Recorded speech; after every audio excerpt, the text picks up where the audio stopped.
Ahora sí. Bien, bueno, gracias, Pato. Bueno, gracias a todos por participar, por su tiempo. Como saben, en Qualilab no solamente nos dedicamos a lo que es el mundo del test y a la calidad, sino también la tecnología está dentro de nuestros horizontes. Es por eso que ya desde sus inicios siempre hemos dedicado un espacio a poder investigar en su momento nuevas tecnologías, tendencias, herramientas, y así fuimos conformando nuestro laboratorio de investigación. En este momento, ya como todo el mundo sabemos, la inteligencia artificial está en auge, es algo que si uno no se sube a la ola empieza a quedarse retrasado. Es por eso que desde el año pasado empezamos también a subirnos y empezar a investigar de qué venía la inteligencia artificial, qué valor nos podía dar. Hemos hecho distintos pilotos, hemos llevado adelante ideas, algunas han avanzado, otras no, pero la idea siempre era entender qué era la inteligencia artificial y qué nos podía dar al respecto. Sentimos que ya tenemos un grado de madurez a tal punto que lo que estamos pensando era inclusive sumar dentro de nuestro plan de formación algunas también prácticas y algunos conocimientos referidos a lo que es la inteligencia artificial. Y hoy el señor Marcelo Bovero viene a compartirnos parte de todo ese aprendizaje que hemos logrado este último tiempo con algunos temas específicos. Y como bien dijo Pato, la idea es que esto sea dinámico y que sea algo interactivo, que ustedes puedan conversar, que puedan preguntar, que puedan aportar ideas, experiencias y que sea una charla abierta. Marce. Ok, bueno, arrancamos. Bueno, ¿están viendo bien? Sí, perfecto. Les cuento de qué trata. Primero, muy brevemente, qué es la inteligencia artificial. Vamos a arrancar bien desde cero y vamos a ver tipos de inteligencia artificial. Primero la generativa, que es la que usamos mayormente todos los días, creo que la mayoría de nosotros. Y después vamos a ver un poco de aprendizaje de máquina y de redes neuronales. La idea es dar una idea muy básica como para que después cada uno que quiera desarrollarse en el tema tenga la posibilidad. Esta es una explicación básica y después hay capacitaciones adicionales para quien quiera hacerlo, que las vamos a ver también. Bueno, primero, muy breve, en la inteligencia artificial lo que hace es desarrollar sistemas capaces de esto, de emular habilidades humanas, razonamiento, aprendizaje, toma de decisiones, y principalmente lo utilizamos en automatizar tareas complejas, optimizar procesos, generar soluciones. Básicamente esto, no voy a entrar mucho más en el tema de la definición de la inteligencia. Y vamos a ver tres tipos. La primera es la generativa, que es crea contenido nuevo, que esto es la que nosotros usamos generalmente. Lo hacemos en base a prompts, que tienen una cierta ingeniería esos prompts, pero generalmente no requiere código. No quiere decir que yo no le pueda pedir código o que pueda entrar parte de un código para que lo modifique, lo mejore. Eso sí puedo hacerlo, pero no requiere que yo codifique como para poder utilizarlo. En cambio, las otras dos, que son las de aprendizaje de máquina, que aprende en base a patrones, lo vamos a ver, y las redes neuronales sí requieren que yo tenga conocimiento de código para utilizarla, pero tiene un perfil bastante diferente. Entonces vamos a arrancar con la primera. Grandes modelos de datos. Lo interesante acá es que no es determinística. Nosotros, ¿qué quiere decir esto? Nosotros estamos acostumbrados a la mayoría de las aplicaciones que usamos, que si ingreso A y me devuelve B, vuelvo a ingresar A, me vuelve a ingresar B. Es decir, yo tengo una calculadora, ingreso un cálculo, 2 más 2 me va a dar siempre 4. Ahora, en el caso de la IA, ya no es tan así. Si yo hoy ingreso A y me da B, puede ser que mañana otra persona ingrese A y no le dé B, sino que le dé B'. Entonces, esto lo que hace es que tenga ciertas características particulares. Ventajas las que conocemos, generamos un montón de cosas. O sea, en base a un prompt que le damos, genera algo nuevo, digamos. Ahora, tiene también ciertos desafíos, bueno, la gran cantidad de datos, pero me interesa un poquito parar en el tema de los riesgos. Por ejemplo, podemos llegar a tener una generación de contenido erróneo. Yo hace poco estuve en una charla de inteligencia artificial, era particularmente de un copilot que generaba código. Y le pidieron que refactorice un código porque estaba teniendo problemas de performance. La inteligencia lo hizo, le regeneró ese código, pero después cuando lo revisaron, estaba funcionando bastante más rápido, pero dentro del código había SQL injection. ¿Qué quiero decir esto? ¿Pasa siempre? No, no pasa siempre. Lo que sí es que nosotros tampoco podemos confiar ciegamente a lo que nos devuelve la inteligencia artificial. Básicamente lo dice cuando uno genera un prompt. Nos sirve muchísimo y cada día está siendo más certera, pero tenemos que tener la precaución de que lo que nos devuelve, mirarlo. Yo siempre digo dos cosas, que la inteligencia artificial es un amigo que lo tenemos disponible 24 horas por día, que sabe muchísimo, pero tiene dos cosas. Si no sabe, contesta igual. Y si yo no pongo alguna moneda ahí, a veces es un poco chismoso, digamos. Con la información que yo le paso, la cuida un poquito. Pero a veces también lo dice directamente, es que usa esa información como para alimentar esa inteligencia artificial. Entonces, otro riesgo, que puede haber un sesgo en los datos de entrenamiento.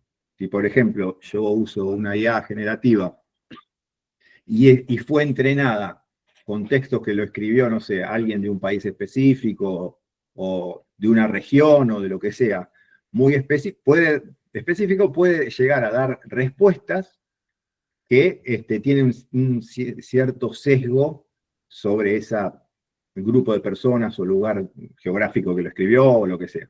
Entonces también una atención a eso. Yo, o sea, independientemente de estos riesgos, la uso y muchísimo. Unas de las que más se usan, acá puse pues, como ejemplo 3 o 4, la de OpenAI, Gemini, Grok, Copilot.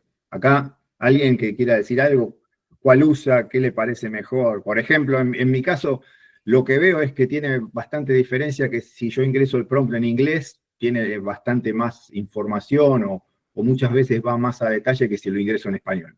Veo esa característica. Alguien que haya estado usando, ¿cuál usa de estas? ¿Cuál le parece que es la que más asertiva es? Yo uso GPT, pero ahora estoy con ganas de probar Copilot porque me dijo una amiga que para código está yendo muy bien Copilot ahora.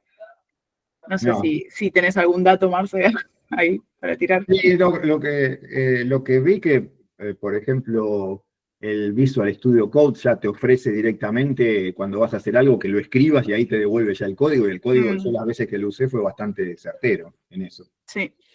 Y cada vez está mejor, sí, realmente eso sí. No, y el tenerlo ahí, para los que usamos Visual Studio, tenerlo ahí es como mucho más fácil que salir, pegarlo en el GPT y todo eso.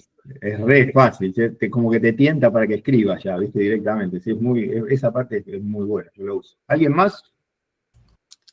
Yo estoy usando DeepSeek, que es Ajá. de la inteligencia artificial china, y está bueno. Funciona bien. Bien. Bueno, vamos a ver. Perdón, Marce, Abel levantó la mano. Sí. Bueno, sí, yo no quería interrumpir. Hola Marce, ¿cómo estás? ¿Cómo te va? ¿Qué haces? Yo estoy usando mucho Gamma, capaz que no es de las más famosas, pero como yo estoy mucho en tema de resúmenes, de presentaciones y muestras, por el proyecto en el que estoy, Gamma está muy bueno porque te hace como las filminas, ¿viste? Vos le podés indicar lo que quieras, pero te hace unas presentaciones que están muy buenas y para exponer. Nosotros que hacemos muchas reuniones internas como para comentar proyectos y eso, la verdad que está bastante interesante. No. Y del lado del cliente, no hay nada fijo todavía, están hablando mucho de Amazon Q, pero bueno, están en búsqueda de licencias para ser agentes de IA, están tratando de formalizar más eso porque, bueno, tienen una cierta vida gratuita y luego hay que pagar como todo. Pero a mí me sirve bastante Gamma. Quizás no tiene tanto que ver con código y demás, pero para lo administrativo, por así decirlo, es muy buena. Bien, bueno, buena opción. Voy a ver esa Gamma, la verdad que no la usé. Bueno, vamos con el tema de ingeniería de prompts. Es decir, cómo vamos a escribir las instrucciones esas para obtener los mejores resultados. Y acá hay algunos tips que seguramente ustedes podrían aportar algunos más. Lo primero es que dice ser claro y específico. Definir rol para mí es muy importante. La idea es que esto está buscando en un mar de datos, y si nosotros no somos bastante claros y específicos, lo que devuelve no es ni claro ni específico, básicamente. Entonces, Básicamente es definir rol siempre. Si el que va, por ejemplo, eres un experto en tal cosa, eso aporta bastante. El tono, muchas veces, esto más que para código, es para, por ejemplo, escrituras de algo. Muchas veces hay una diferencia cuando pedimos que algo sea académico, formal, o que sea menos formal. Eso es importante pedirlo cuando necesitamos algo escrito.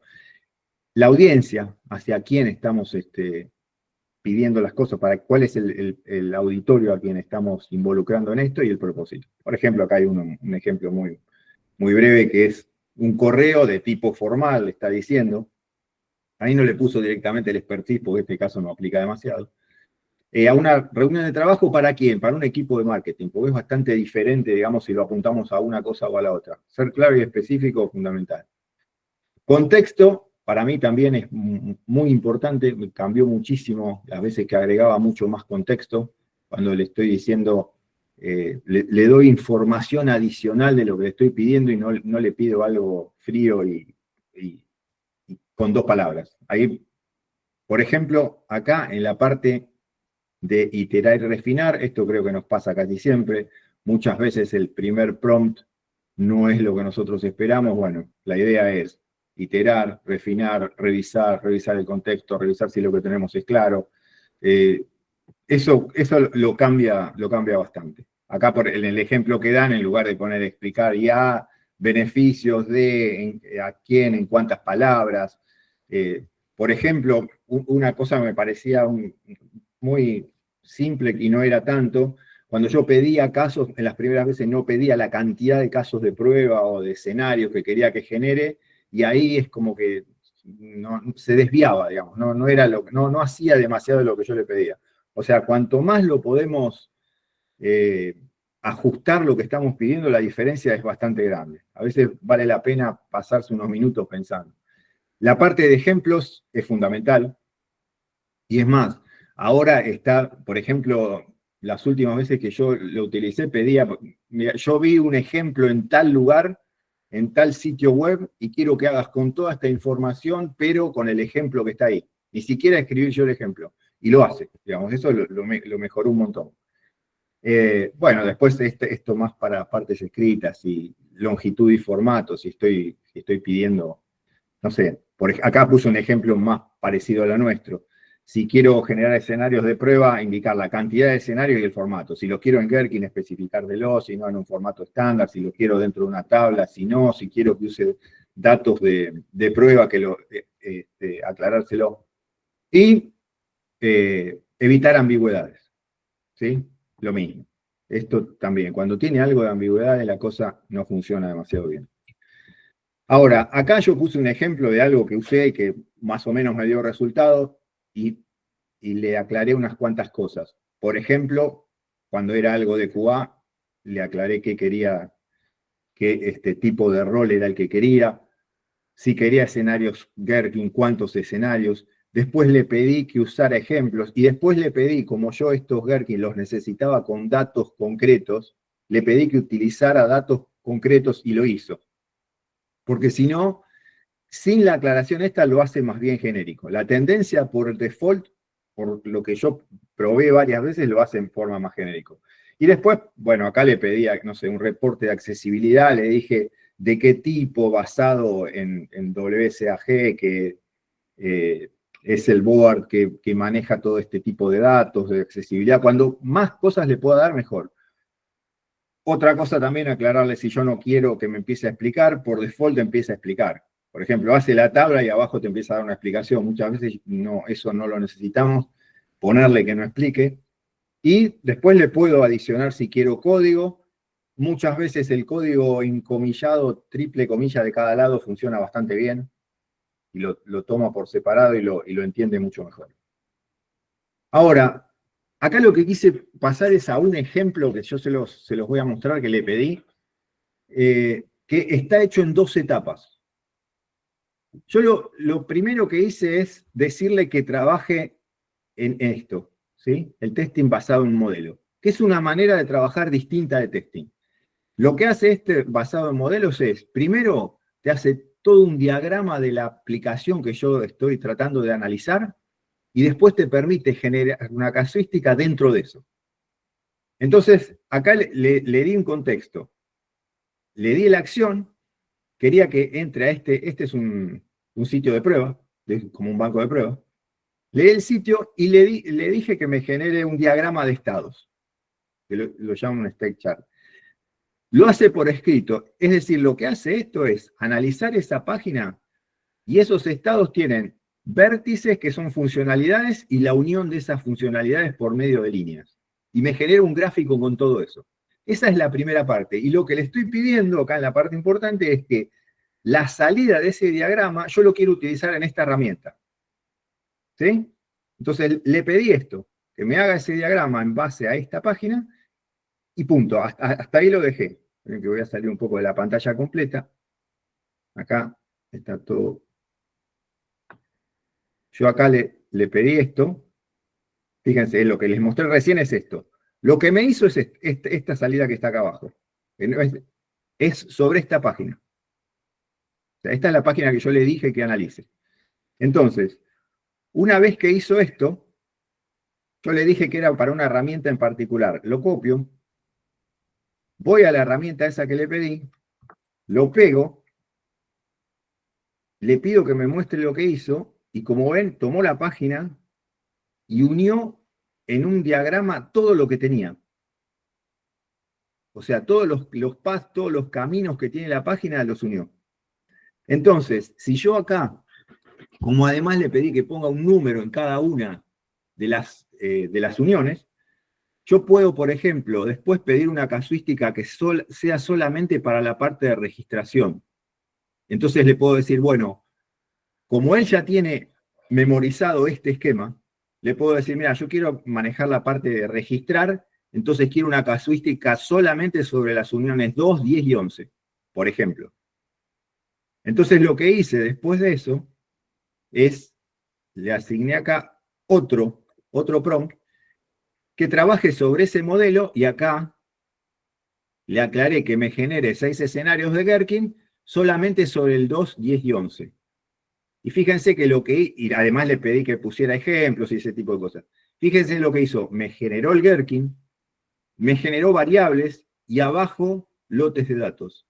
Y fíjense que trabajó sobre una registración exitosa y además me respetó acá todos los campos que tenía de ingreso, porque si yo vengo acá a la página y me fijo en la parte de registrar, fíjense que acá para registrarse tiene toda esta información. La tomó, entró, lo hizo. O sea que esto le resultó de bastante utilidad. Además, bueno, me agregó otros casos que, por ejemplo, cuando intenta registrarse con un usuario que estaba existente, el usuario ya existía, ya lo había ingresado anteriormente. O sea que en esto trabajó bien, lo tuve que hacer en dos etapas, digamos. Pero fíjense que no necesariamente es hacer un prompt por separado, sino que podemos trabajar en un conjunto. Y esto me parece que dio un buen resultado. ¿Preguntas, dudas sobre esto? Porque acá medio que estamos dejando ya la parte de IA generativo. ¿Comentario? ¿Se fueron? ¿Están ahí? Yo no los veo. Bueno, seguimos. Sí, estamos acá. Ok. Bueno, ahora vamos a entrar en la parte de aprendizaje de máquina y acá ya saltamos a otra cosa. Acá no más prompts y vamos a ver con un par de algoritmos cómo hace básicamente el aprendizaje de máquina. ¿Para qué? Esto es para tener una idea si se nos pueden ocurrir cosas a futuro donde lo podamos aplicar este Machine Learning. Acá básicamente lo más común es tener dos tipos. El primero del aprendizaje de máquina es el supervisado, que es el que vamos a ver nosotros.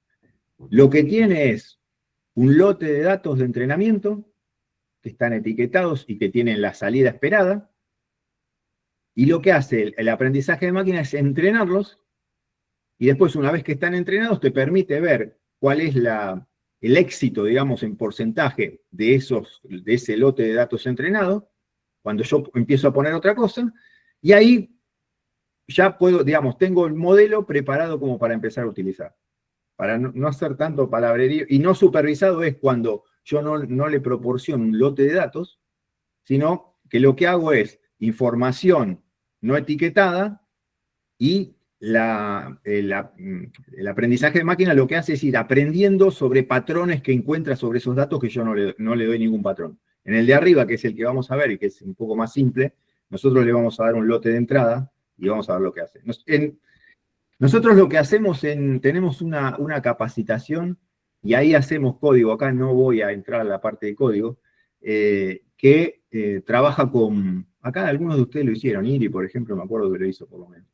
Lo que trabajamos es con latitudes y longitudes dentro de lugares en barrios de capital, con eso armamos un tremendo lote de datos de entrenamiento, y después, en base a esa información, traemos información nueva, y lo que hace es prevé, o sea, hace un forecast de a qué barrio pertenece una latitud y longitud determinada.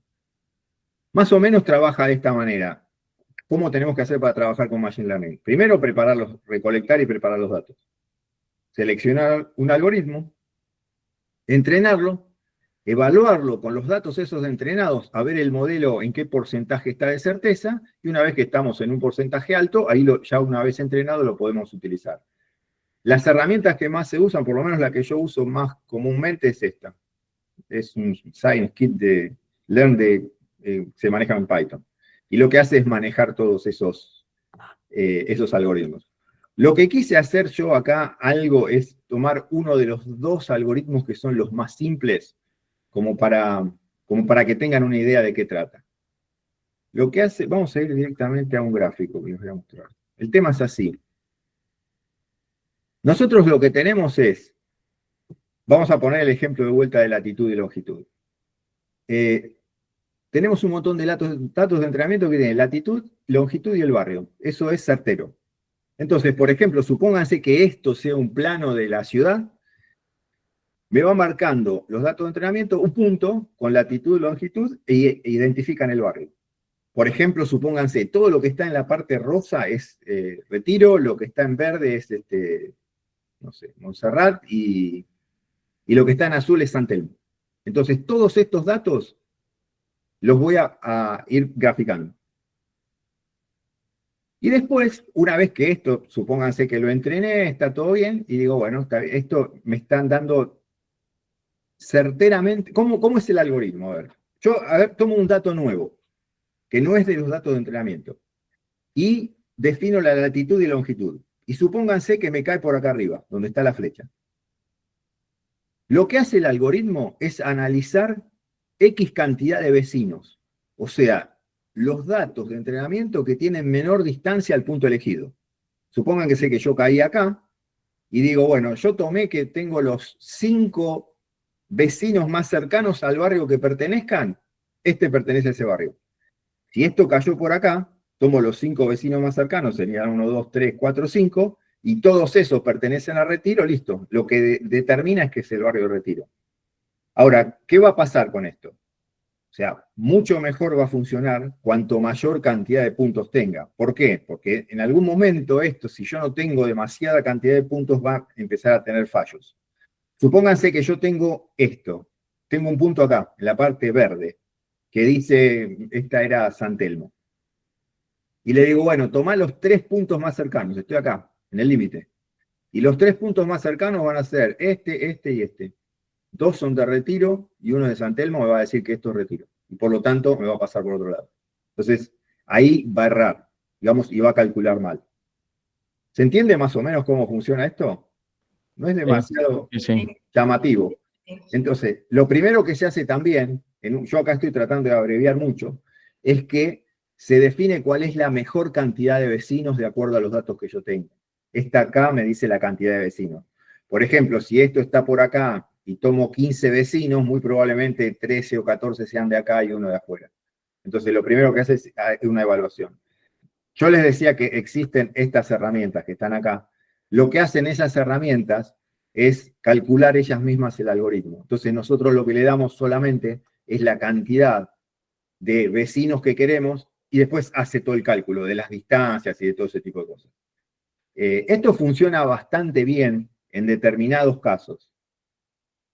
Pregunta, ¿le ven alguna aplicación esto en QA o en testing?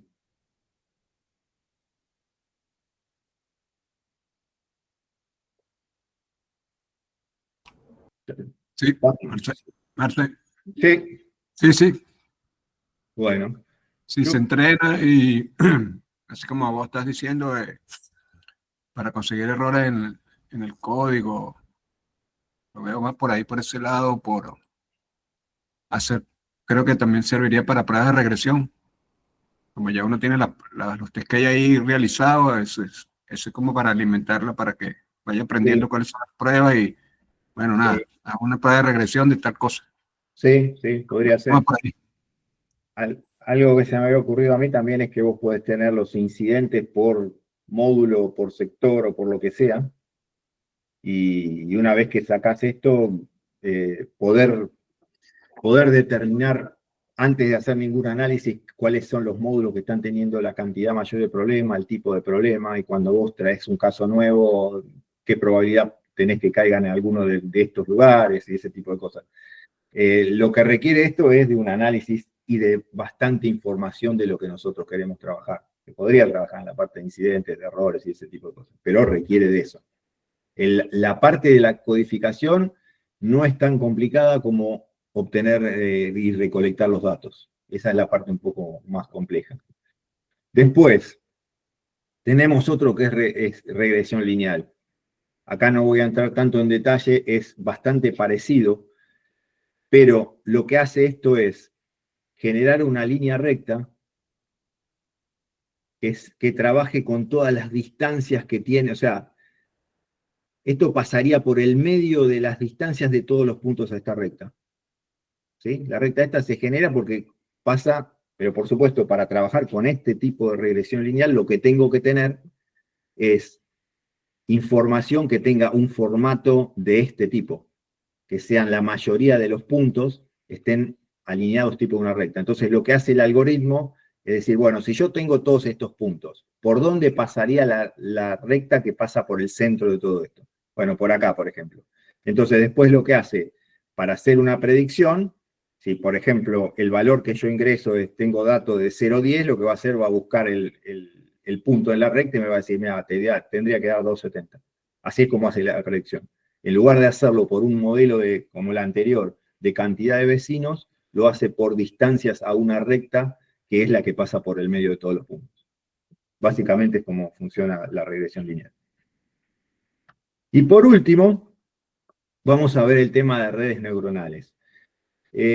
No está muy por afuera una red neuronal de lo que es un aprendizaje de máquina, porque de última está aprendiendo, pero de otra manera, no con un algoritmo del tipo que vimos recién, sino que por medio de lo que llaman, entre comillas, neuronas, que es una imitación del funcionamiento de una neurona humana.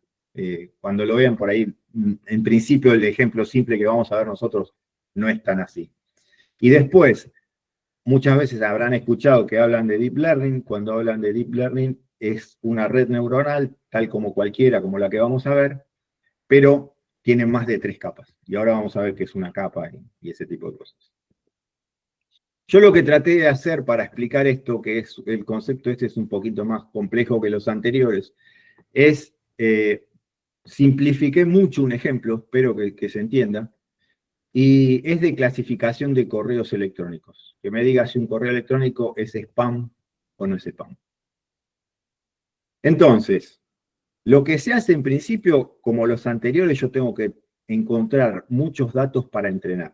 Y en este caso, el entrenamiento, lo hago con 3 palabras. Con comprar, descontar, reunión y bla. Estas palabras son como que las identifican, que tienen bastante probabilidades de venir en mails que son spam.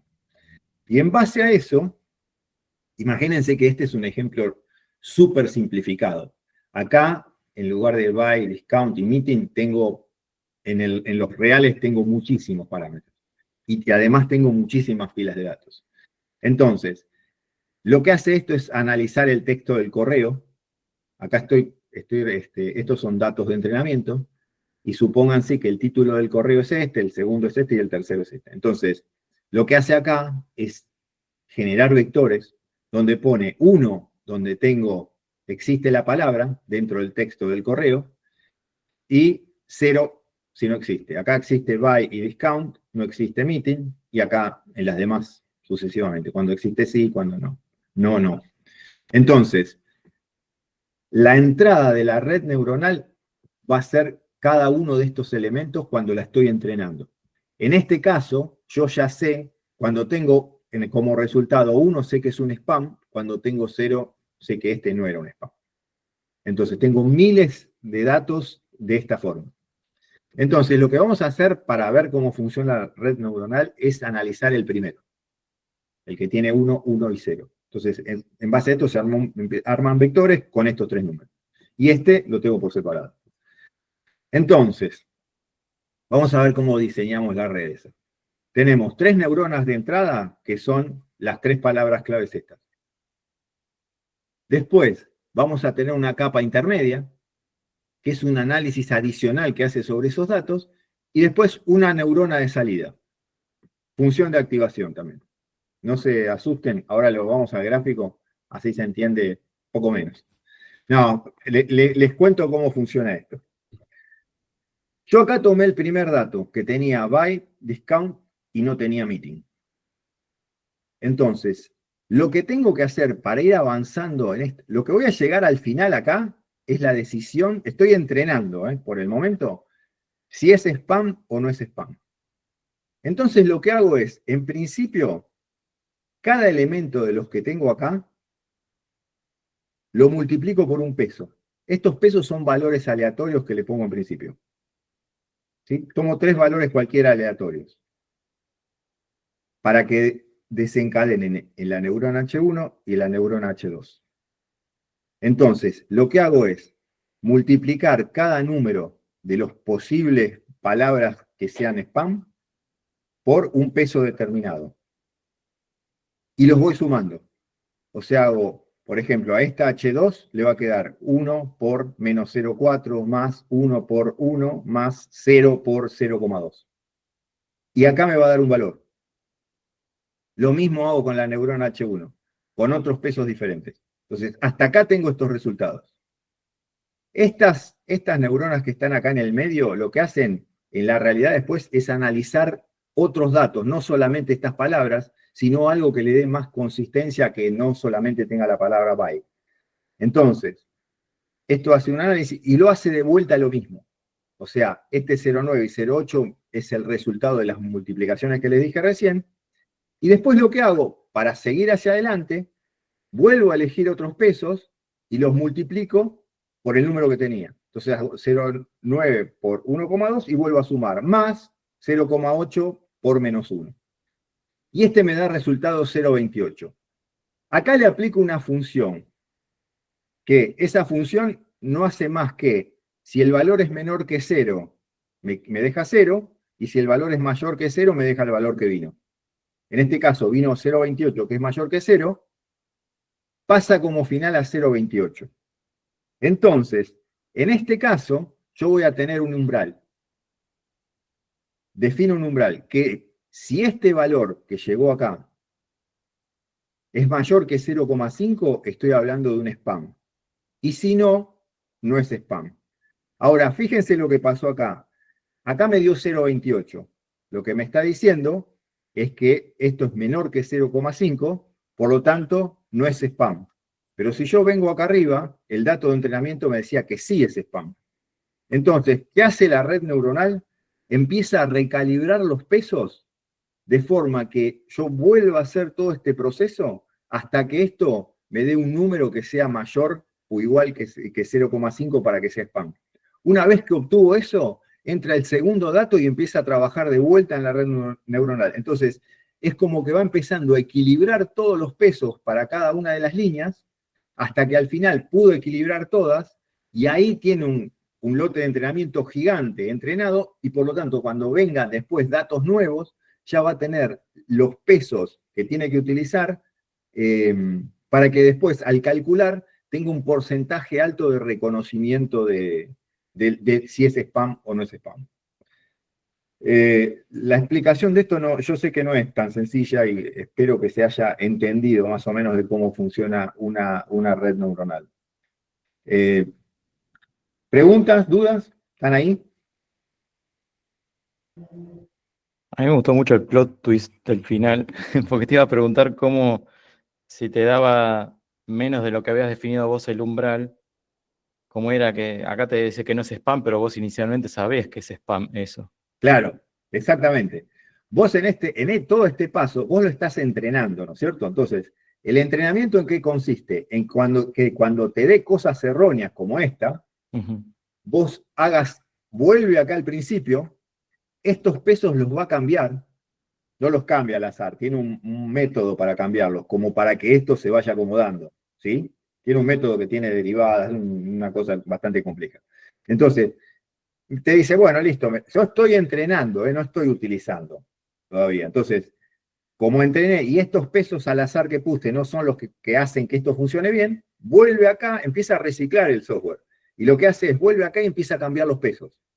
Hasta que, cuando haga esas multiplicaciones y sumas que hace acá, vuelve a darle un valor distinto acá, vuelve a hacer esas multiplicaciones, en un momento le va a dar 0,5 más. Como vos sabés que ese valor tiene que ser 0,5 más, cuando hizo ese loop y llegó hasta acá y te dio, por ejemplo, 0,6, dice, listo, estos pesos los dejo para este. Entonces entra el segundo, ponele que está acá, entra este segundo, y de entrada lo va a hacer calcular con estos pesos que tenía antes como exitosos. Ahora, puede ser que esos pesos ahora no sean exitosos para este. Por lo tanto, es que los empieza a cambiar de forma que sean buenos para el primero y buenos para el segundo ejemplo. Claro. Y después con el tercero y con el cuarto. Entonces está trabajando continuamente haciendo todo ese equilibrio. Claro, o sea, si vos le metes 1000 líneas de datos, 1000 casos, cada uno de esos lo pasa y puede ir modificando los anteriores y tiene que volver a probar exactamente las líneas, digamos, y ver los pesos con... Claro, imagínate que esto, además, cuando vos ingreses data nueva, que por ejemplo, hizo una clasificación, ponele, ya la entrenaste y entran data nueva y dice, bueno, este es spam. En realidad puede ser, vos ahí, o sea, dejás de entrenar cuando estás en un porcentaje alto que empezás a probar y anda bastante bien y tiene un porcentaje, no sé, 90 y pico % reconoce ok. Pero puede ser que vos empieces a poner más datos nuevos de spam, que empiece a haber otro tipo de spam diferente, y al principio le cueste otra vez y empieza a desbalancearse todo, y después otra vez se tiene que readecuar con todo ese cálculo. Aparte, imagínate que esto, yo le puse una capa sola acá en el medio, pero generalmente una red neuronal tiene un montón de capas. Por ejemplo, las que reconocen dígitos, hay un ejemplo muy clásico que es la que reconocen dígitos que están hechos a mano. Y eso, por ejemplo... Lo que entra, digamos, como capa de input ahí, es una cuadrícula que vos podés hacerla de acuerdo, no sé, a la definición que quieras darle que sea, no sé, de 20 por 20, ponele, si querés algo que no sea muy, muy preciso. O sea que ahí ya tenés 400 mini píxeles de entrada, que después van a empezar a pasar por estas capas, diferentes capas que van a reconocer, por ejemplo, una línea horizontal, o que tenga una curva, y ahí empieza a volar los pesos para todos lados. Te imaginas que es bastante complejo. La idea de esto es que se entienda cuál es el principal funcionamiento básico de esto, ¿no? Por ejemplo, esta función no se usa tanto, la usé porque es una de las más fáciles, se usan otro tipo de funciones. El recálculo de los pesos es por medio de derivadas, donde se busca los mínimos de la función, que ahí es como que hace que no tenga diferencia con esto. Lo traté de resumir lo más que pude. Después, bueno, acá nada, explico eso de ahí, lo que les comentaba recién, datos de entrenamiento. Y esto les quería comentar. En Qualys tenemos tres capacitaciones diferentes. La primera es de IA generativa, que es lo primero que vimos, que es la parte de poder generar prompts de una manera adecuada, hacer ingeniería de prompts. La segunda explica ya bastante más avanzado, con código de Python, más algoritmos de los que yo les di, la parte de Machine Learning. Y después hay otro que habla sobre toda esta parte de redes neuronales. Bueno, básicamente es esto. ¿Preguntas, dudas? Lo vieron demasiado inusable. A ver, yo lo que creo como resumen es, la primera parte es la que usamos todos los días y nos viene perfecto. Y la usamos muchísimo y resuelve miles de cosas. Ahora, si nosotros, por ejemplo, tenemos la posibilidad de tener un buen historial de datos en algún tema en particular referido a QA, aplicar un algoritmo de aprendizaje de máquina no es tan complicado. Es bastante más complicado tener toda la información y ver bien cuáles son los parámetros que vamos a usar para que nos dé un resultado más o menos aceptable, que el código que tendríamos que generar. Y por último, lo de redes neuronales es complejo. Obviamente que la IA generativa adentro tiene redes neuronales, tiene de todo. Yo lo expliqué como por separado, pero ahí nosotros no lo vemos, no tenemos que participar. A mí me gustó dar este tipo de capacitación que por ahí a veces se pone un poco intensa en la parte de matemática y de cuentas, porque siempre me gusta tener la idea del contexto de lo que yo estoy trabajando. Y la verdad que me parece que, si bien quizás no vaya a ser nunca una red neuronal, está bueno tener una idea de donde yo estoy metiendo toda esa información y viendo. Creo que nos da una información de contexto que para mí es interesante. Espero que, bueno, que alguno coincida. Bueno, básicamente es eso. ¿Preguntas, dudas? No, Marce, súper claro. Me parece que cada uno lo ponga en práctica, ¿no? Y cada uno puede ir aprendiendo y sobre todo retroalimentando a uno mismo y después al grupo, ¿no? Después sería bueno hacer otra reunión de este tipo con otra temática. Ok. Sí, yo lo que quería preguntar es porque IA generativa creo que es lo más fácil o lo que más uno sí usamos y aplicamos todo el tiempo porque es lo que tenemos más fácil en la aplicación, en la web, lo que sea. Lo otro tal vez es algo un poquito más avanzado, pero no sé si alguno de ustedes estuvo ya investigando, viendo videos, con algún curso sobre ya esto lo que es Machine Learning o Deep Learning.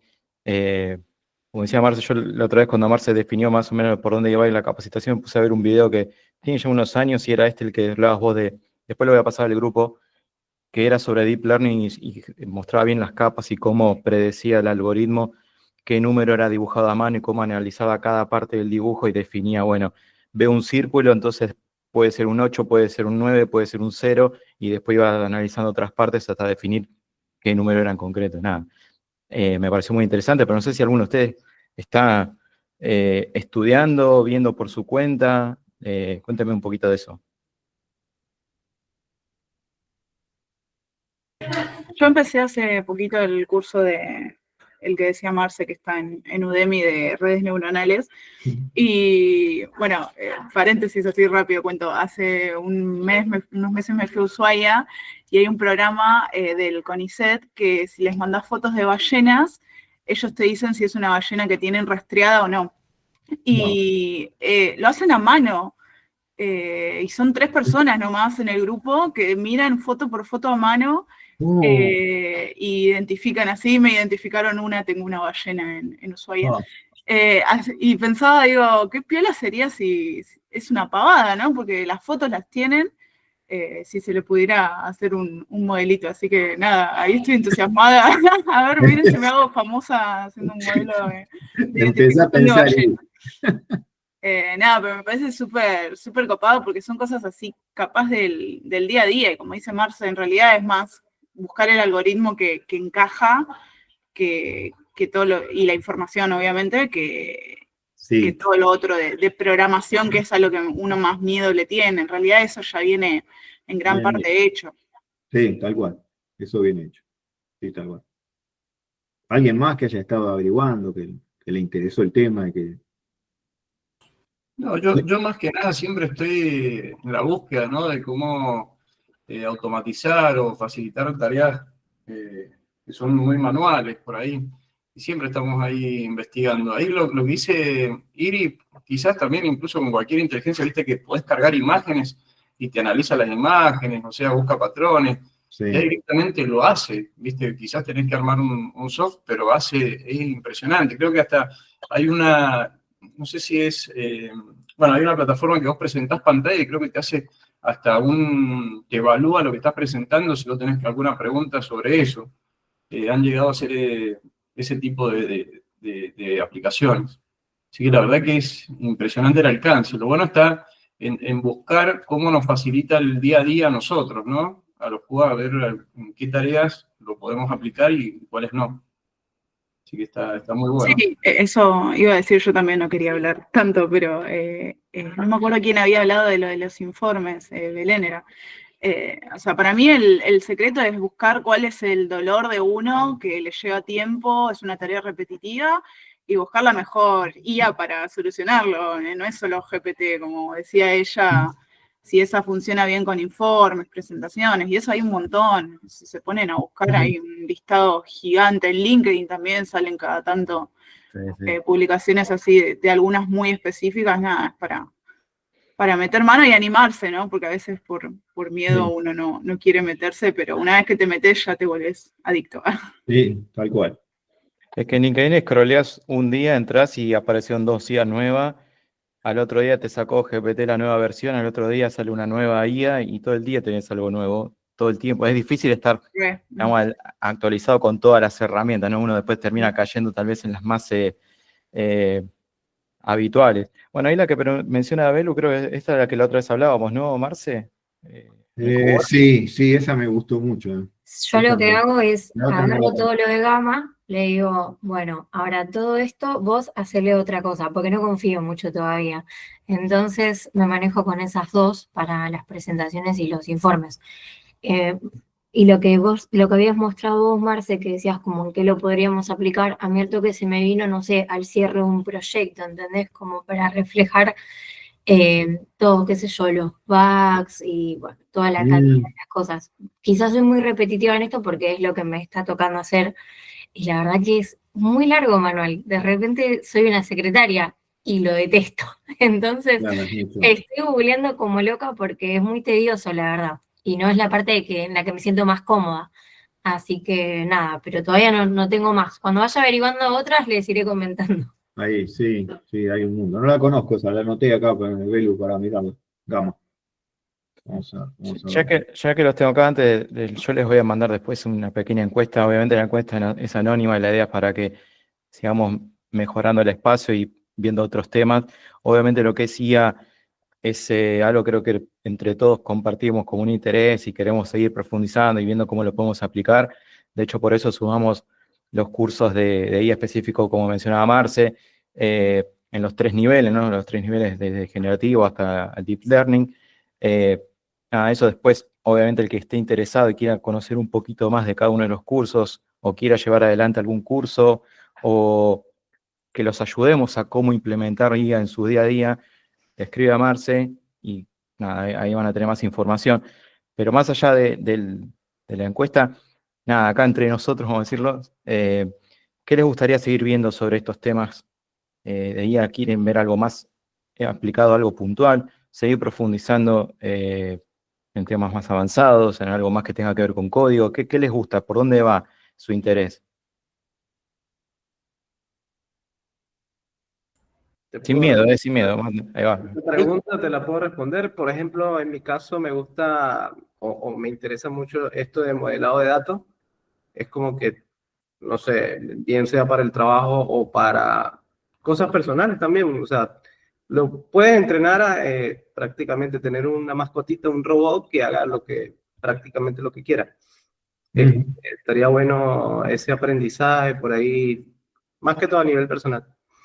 Con respecto a la IA generativa, yo sí lo he estado aplicando, por ejemplo, con ChatGPT, en lo que, por ejemplo, nosotros recibimos documentos funcionales. Eso se pueden descargar en PDF, por ejemplo. Yo le paso un prompt larguísimo, o por lo menos lo hice. Mira, genérame escenarios, casos de prueba, con tal formato. Se lo especifique bien y la salida dámela en un archivo de tal, no sé, un Excel. Y no es perfecto, pero por ejemplo me ayuda a por lo menos a economizar o a ahorrar mucho tiempo de trabajo. Obviamente yo tengo que leer, no sé, el documento funcional,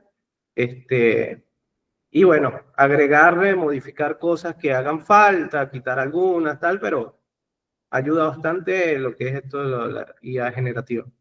Eso del aporte de mi parte.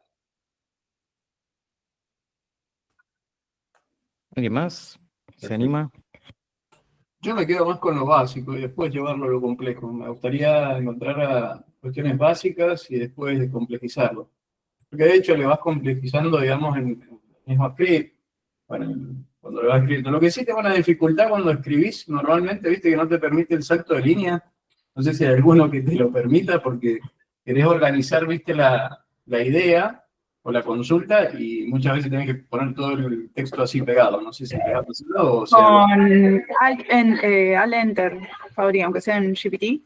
funciona, porque pensé que no. Sí, yo lo descubrí hace poco. No sé si nunca lo pusieron hace poco Yo lo utilizo con Shift. o Shift. Sí, Shift y Alguna vez. Enter, y ahí te lo puedes ir haciendo uno abajo del otro las Ah, consultas. mirá. Sí. Al menos yo lo tengo así. Ok.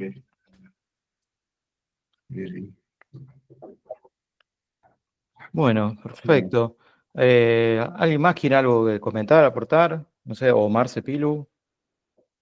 No, Yo como estoy. siempre, de mi parte, como siempre, agradecer, bueno, primero a vos, Pato, por toda la organización y a Marce por siempre estar dispuesto a dar esta charla. Yo sé que también era un tema que él tenía muchas ganas que lo hemos hablado internamente, que tenía muchas ganas de exponer, así que bueno, por ese lado también me alegro por Marce y agradecerle. Dale.